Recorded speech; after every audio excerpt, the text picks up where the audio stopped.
Passamos o período natalino, ano novo. Nós retomaremos a exposição do livro 1 de Salmos. E nessa noite temos o privilégio de expor o Salmo 31.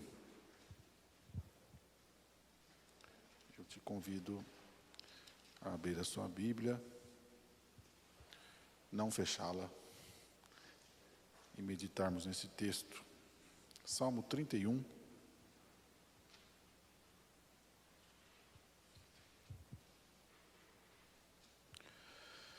Em ti, Senhor, me refugio. Não seja eu jamais envergonhado, livra-me por tua justiça. Inclina-me os ouvidos, livra-me depressa. Sê o meu castelo forte, cidadela fortíssima, que me salve. Porque tu és a minha rocha e a minha fortaleza. Por causa do teu nome, tu me conduzirás e me guiarás. Tirar-me-ás do laço que as ocultas me armaram, pois tu és a minha fortaleza. Nas tuas mãos entrego o meu espírito.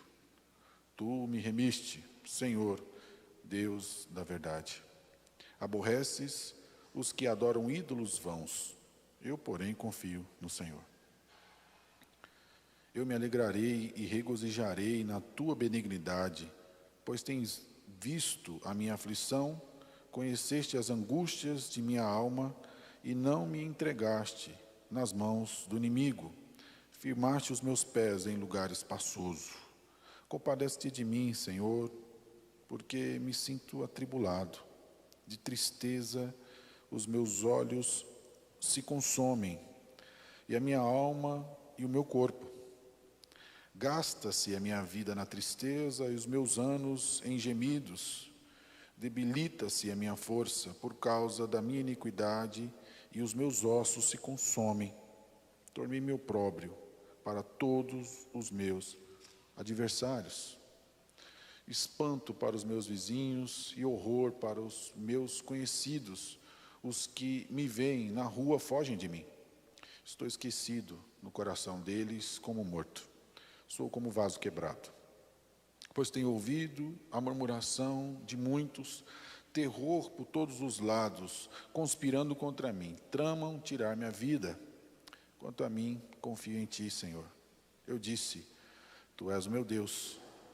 Nas tuas mãos estão os meus dias. Livra-me das mãos dos meus inimigos e dos meus perseguidores. Faz-me resplandecer o teu rosto sobre o teu servo. Salva-me por tua misericórdia. Não seja eu envergonhado, Senhor, pois te invoquei. Envergonhados sejam os perversos, emudecidos na morte. Emudeçam os lábios mentirosos que falam insolentemente contra o justo, com arrogância e desdém. Como é grande a tua bondade, que reservaste aos que te temem, da qual usas perante os filhos dos homens, para com os que em ti se refugiam. No recôndito da tua presença, tu os esconderás das tramas dos homens, num esconderijo os ocultarás, da contenda de línguas. Bendito seja o Senhor, que engrandeceu a sua misericórdia para comigo, numa cidade sitiada. Eu disse na minha pressa, estou excluído da tua presença. Não obstante, ouvistes a minha súplice voz, quando clamei por teu socorro. Amai o Senhor, vós todos os seus santos. O Senhor preserva os fiéis, mas retribui com largueza ao soberbo. Sede fortes, revigore-se o vosso coração, vós todos que esperais no Senhor. Irmãos, o Salmo 31, por muitos designado um salmo de lamento individual, podemos observar que a maior parte do salmo é uma oração, do verso 1 ao verso 18, vemos uma oração do salmista, depois do verso 19 ao 24, ações de graças e louvor, pela certeza e confiança da prece atendida. Também observamos que é um contexto cultico. De certa forma, me parece que o salmista está no momento cultico, apresenta a sua adoração a Deus ali, louvando, engrandecendo ao Senhor, como também expressa a sua oração e o seu lamento, e em resposta a isso, como certeza da garantia daquilo que ele há de receber do Senhor, como Deus da aliança, como alguém que faz parte do povo da aliança, ele enche de ações de graças e louvor os seus lábios ao Senhor. Então, de certa forma, o salmo é dividido em duas partes: uma oração, súplica e ação de graças ao Senhor. Parece-me também que há um quiasmo interno no salmo. Se você observar do verso 1 ao verso 5, ele está orando. Do verso 6 ao verso 8, ele mostra a sua confiança ao Senhor. Do verso 9 ao 13, ele fala de lamento. Depois ele faz o caminho de volta. Do verso 14, ele expressa a confiança. Versículo 15 ao 18, ele ora novamente ao Senhor. E no final, do verso 18 ao verso 24, ele tem uma ação de graça e louvor pela prece. Não mais um lamento, mas uma resposta de louvor, de adoração ao Senhor, ao Deus da aliança, ao Deus que responde a sua súplica e a sua oração. Então, eu fiquei pensando no como poderia tratar uma temática esse salmo, e me veio a palavra de abandono. Parece-me que o salmista está pronto a se abandonar diante de Deus. Ele não consegue enxergar nenhuma perspectiva que seja necessariamente agradável. A sua situação é de sofrimento no seu corpo, na sua alma, nas suas relações sociais. Ele está totalmente desiludido. Portanto, ele se abandona diante do Deus da aliança. Ele se entrega àquele que é o seu Senhor, àquele que é o seu Redentor, como é dito aqui, aquele que é a sua referência para todas as coisas. Portanto, como poderíamos, olhando ao exemplo do salmista, nos abandonar diante de Deus assim também? E claramente, do verso 1 ao 19, há uma expressão de súplica. Aquele que é filho de Deus, aquele que faz parte do povo da aliança, deve, em todas as condições, suplicar ao Senhor. Parece-me que algo que é um direito nosso, diante da aliança que Deus tem com o seu povo. Suplicarmos, clamarmos ao Deus que é o nosso Senhor. Ele vem, o adorador aqui veio diante de Deus, Davi, cremos que é um salmo davídico, como é colocado no início, diante de Deus, o adora numa situação de angústia, ele ora, clama por libertação, clama por proteção. Não fica claro, como na maioria dos salmos que temos exposto nesse primeiro livro do Salmo, nessa primeira parte do Salmo, não fica claro a razão do sofrimento, apenas que ele tem um sofrimento no seu corpo, na sua alma, e ele tem um enorme problema com seus inimigos que o estão afetando grandemente. Então não é certo, mas o que é certo é que ele está diante de um sofrimento interno, como também diante de inimigos prontos, com armadilhas prontas a espreitá-lo. Portanto, as palavras dirigidas a Deus aqui, nesses versos iniciais, nos mostram claramente, nos levam a entender que Deus, o Deus da aliança, é o Deus que liberta o seu povo. Ele claramente vem a trazer a ideia: inclina os ouvidos, livra-me depressa. O Senhor é o Deus da justiça, em Ti eu me refugio. Ele se lembra nessa ideia claramente como alguém que faz parte desse povo, que pode clamar, que pode suplicar, e Deus irá ouvi-lo, porque isso faz parte do caráter de Deus. Deus se comprometeu com o seu povo. Deus haveria de escutar a sua súplica pelo seu próprio nome, pela sua própria glória. Ele haveria de escutar aquele que faz parte do seu povo. Talvez termos semelhantes aqui nos faz lembrar ao Êxodo, nos lembrando dessa liberdade por causa do teu nome, lembrando dessa libertação do povo diante da escravidão do Egito. Então podemos ver nos versos aqui, claramente, do verso 1 ao verso 5, essa declaração de confiança. Ele vem, ele louva, ele se apresenta diante de Deus, está doendo, tá difícil, mas ele confia em Deus. É o seu único recurso. Parece-me que ele enxerga assim.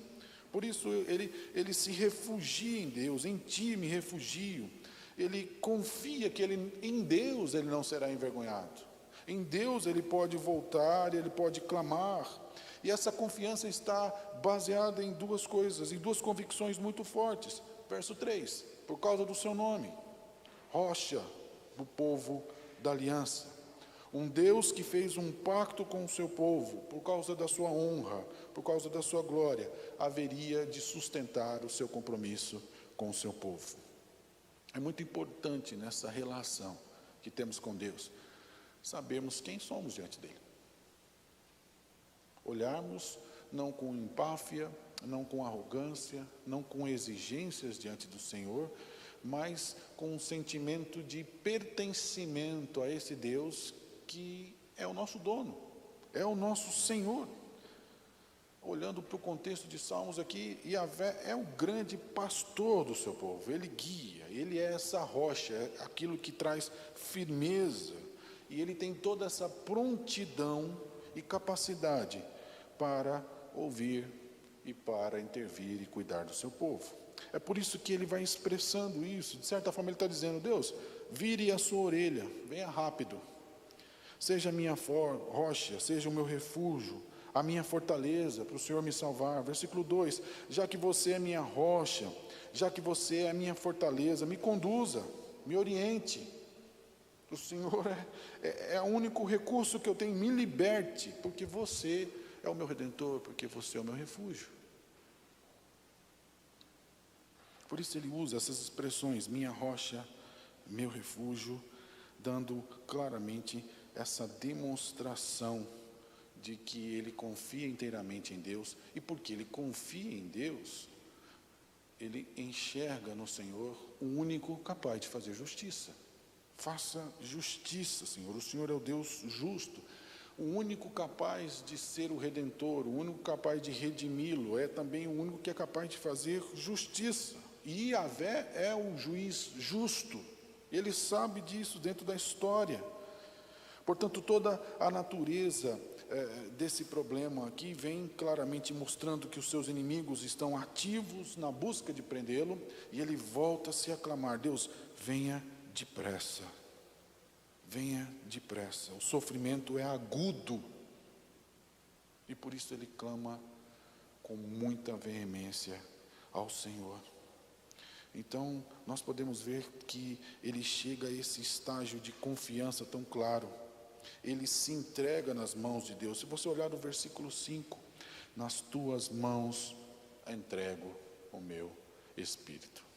Frase tão conhecida por nós, não talvez por esse salmo, mas por uma expressão clara usada por Jesus na cruz do Calvário, claramente mostrando toda a capacidade de Cristo de confiar em Deus em todo momento, onde ele cumpria com todo o seu ofício, com toda a sua função, e por isso ele entregava ao Senhor claramente.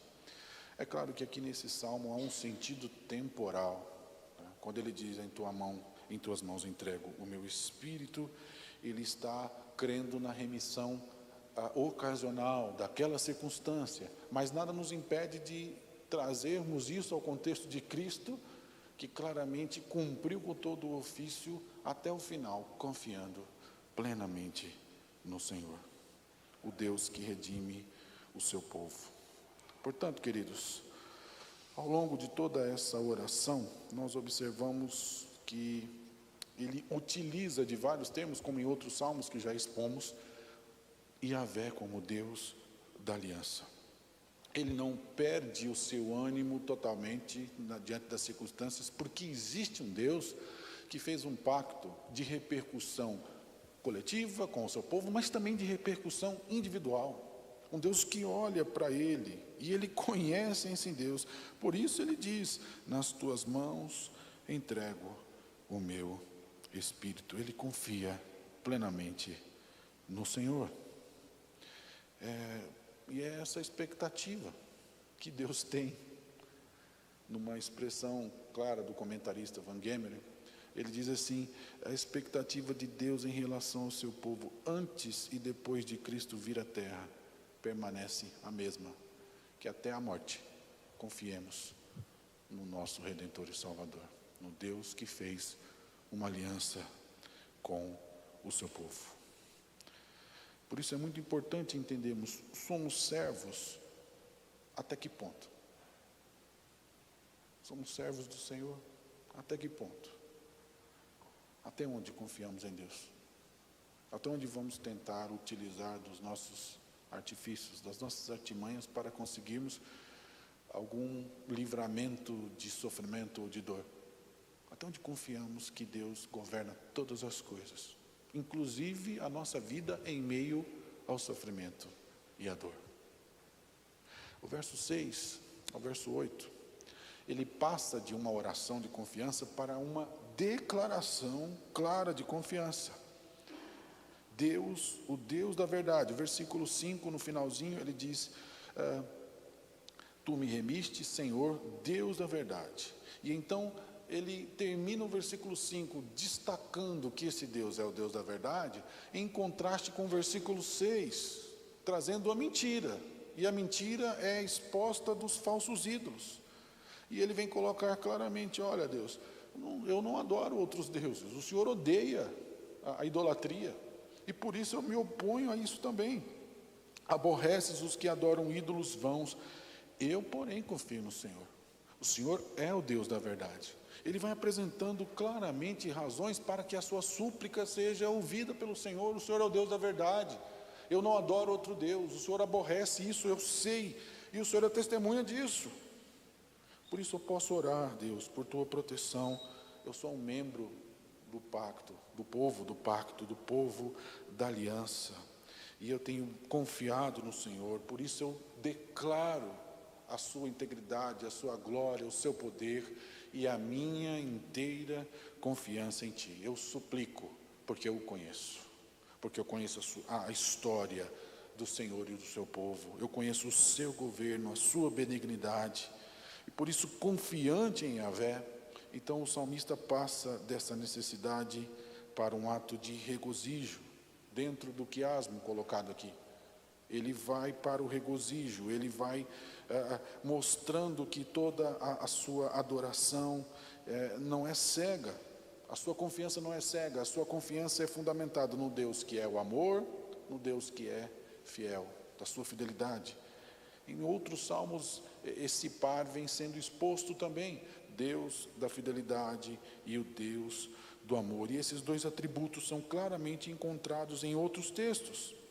E nós podemos ver que toda essa qualidade, dessa verdade, dessa fidelidade e desse amor, nos coloca na condição de servos que devem ser compromissados com Deus. Hoje pela manhã eu gostaria de ter exposto sobre o mundanismo e não consegui, por problemas técnicos da internet. Mas eu observo que como a nossa prática de vida pode estar tão distante dessa confiança em Deus, desse entendimento, desse amor e dessa fidelidade, que é expressa numa relação com a sua igreja, que é expressa na relação com o seu povo. E o mundanismo como prática daquilo que é contrário à vontade de Deus, daquilo que é aceito pela sociedade, e muitas vezes aceito pelo povo de Deus, mas que é contrário ao Senhor, é uma expressão de que não confiamos em Deus, na qualidade da sua fidelidade, e de certa forma manifestamos assim idolatria, porque não confiamos em Deus e confiamos muito mais naquilo que o mundo pode nos oferecer. O salmista aqui está confrontando o mundo de forma agressiva. Ele está falando: não, eu não me coloco assim. É muito mais do que adorar outros deuses. Eu não tenho compromisso com esse mundo, eu tenho compromisso com o Senhor. E por isso ele ama esse Deus, e ele entende que ele haveria de manifestar, e ele haveria de ouvir a sua súplica. Esse é Yahvé, ele não muda. O Deus que ouviu a aflição do povo lá no Egito e que manifestou o seu poder é o mesmo Deus que está ouvindo o clamor dele aqui. E a história nos mostra assim. E é por isso que o salmista se regozija em antecipação ao ato de libertação. Ele se apresenta, ele engrandece, ele louva, ele reconhece que Deus é o seu refúgio, o Deus da aliança. Ele apresenta ali o seu sofrimento, a sua súplica, e desde já ele confia e ele engrandece, ele louva a Deus, porque ele sabe com quem ele está falando. No versículo 8 ele diz: não me entregaste nas mãos dos inimigos, firmaste os meus pés em lugar espaçoso. Há toda uma confiança, enquanto que os falsos ídolos nada podem oferecer, porque não existem. É apenas uma barganha com nada. Sacrifícios e oferendas são expostas e são colocadas para o nada, para o inexistente. Enquanto em oposição a isso, ele tem uma relação com Deus presente, com Deus que existe, e ele pode se alegrar, ele fala: é real a minha relação com Deus, eu vou me alegrar naquele que pode me trazer a libertação, naquele que manifesta a sua justiça, naquele claramente que eu posso falar, que serei ouvido porque ele existe e porque ele é o meu Deus. Ele desfruta dessa experiência do remido, que é paz e segurança. Esses versos finais aqui desse bloco nos mostram isso. Ele está convicto, ele está seguro, ele tem a paz, mesmo diante da dor, porque ele sabe que ele está diante do Senhor. E dentro do quiasmo ele passa então dessa parte de júbilo, de confiança, de adoração, então ele volta à parte do lamento, verso 9 e verso 10. E há uma descrição de angústia. Parece-me que ele está doente. O texto nos mostra aí, a partir do versículo 9, parece que ele está próximo da morte.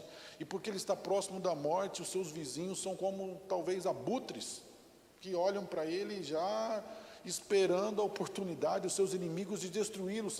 Os seus vizinhos o desprezam, porque não conseguem olhar nele e ver nada. Ele se vê como um homem morto, como um homem esquecido, versículo 12, como um vaso quebrado, inútil, algo descartável, sem nenhum valor.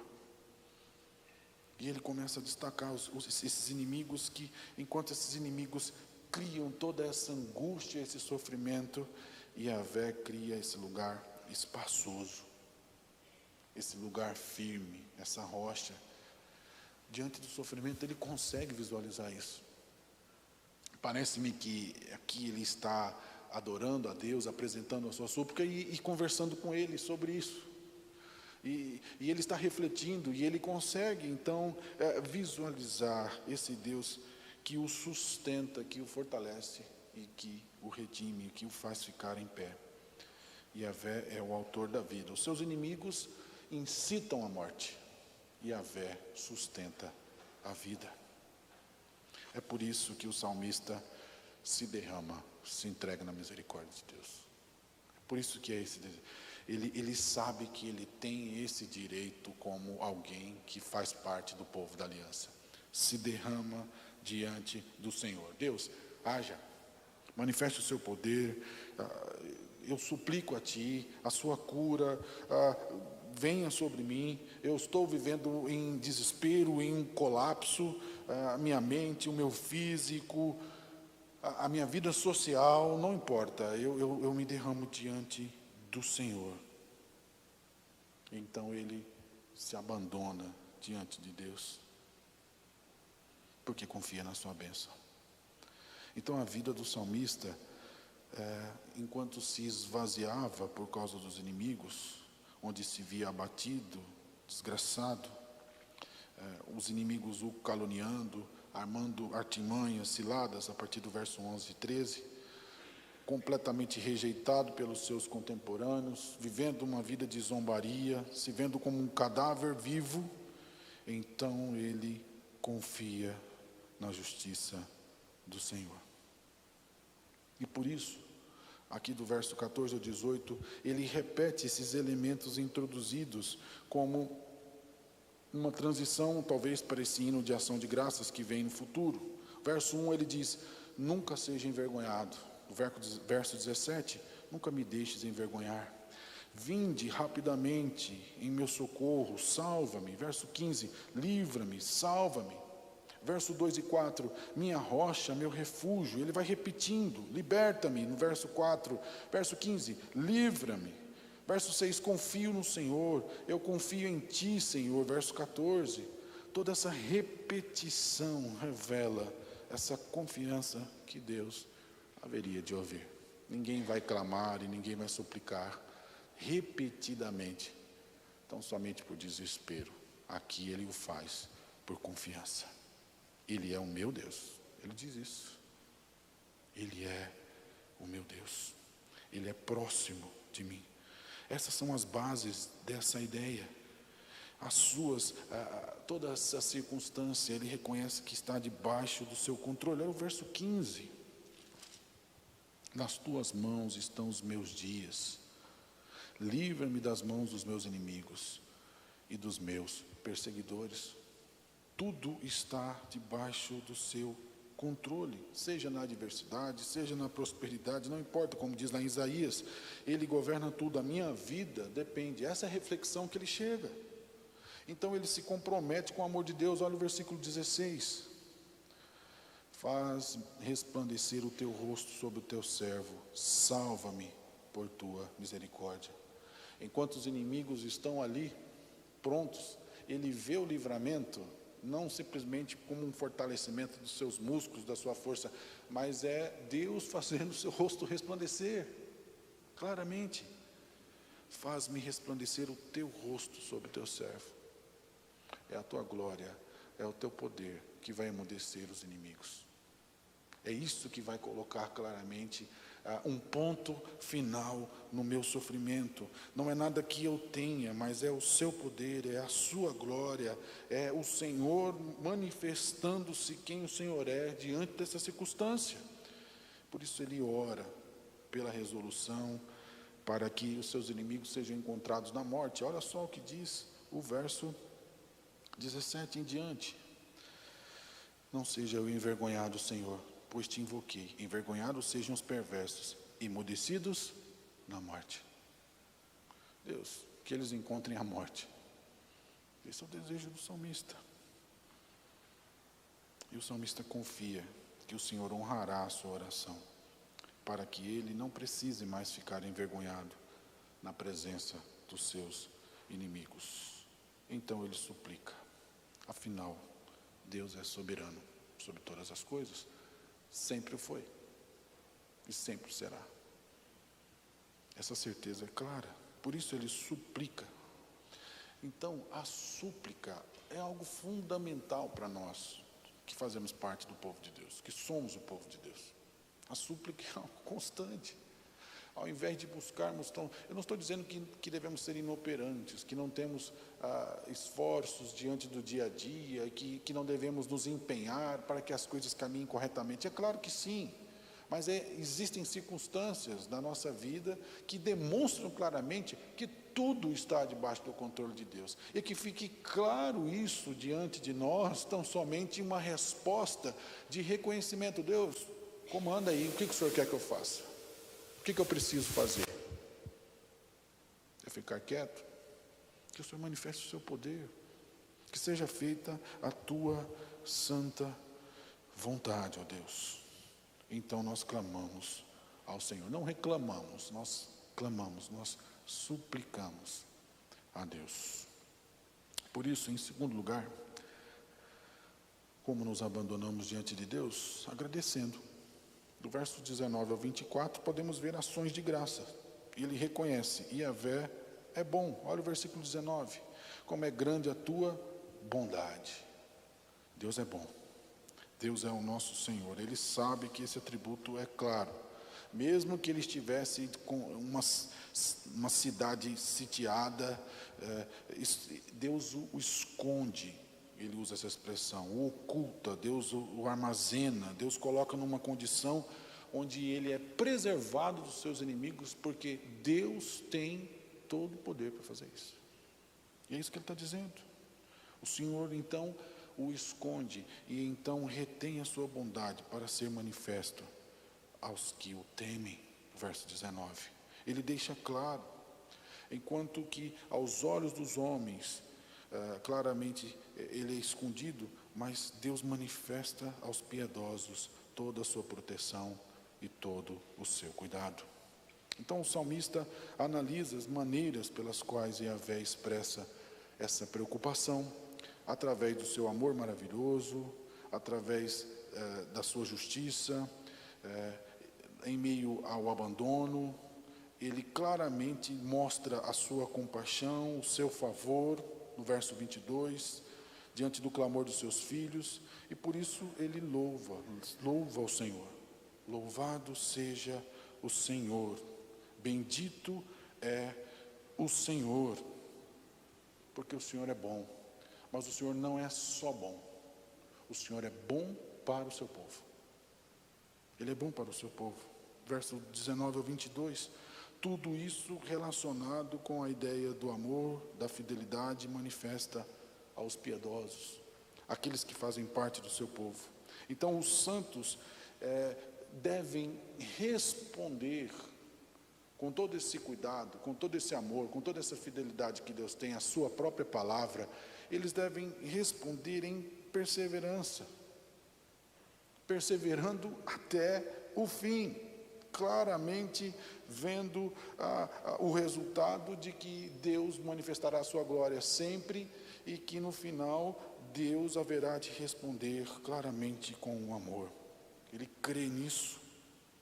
Então a fé, ela não é um compromisso único, ela não é resultado momentâneo. A fé é um compromisso por toda a vida. Nós temos uma vida de fé. Então o nosso compromisso é diante de Deus, vermos todo o seu cuidado, nos abandonando assim diante dele, para que ele cuide e para que ele destaque a sua glória. Nós esperamos a esperança da redenção. Concluindo, o salmo é um salmo de confiança, que destaca claramente o cumprimento da promessa, e por isso ele confia num Deus que cumpre a sua palavra. Mesmo lamentando, mesmo com angústia e mesmo com sofrimento, ele ora, ele entrega o seu espírito diante de Deus, e dentro da compreensão adequada desse Deus da aliança, que é o seu Senhor, ele confia que Deus haverá de manifestar a sua glória e o seu poder. E nós podemos observar que Jesus, morrendo na cruz, ao citar essa frase, repetindo mais uma vez, Pai, nas tuas mãos entrego o meu espírito, há uma perspectiva diferente.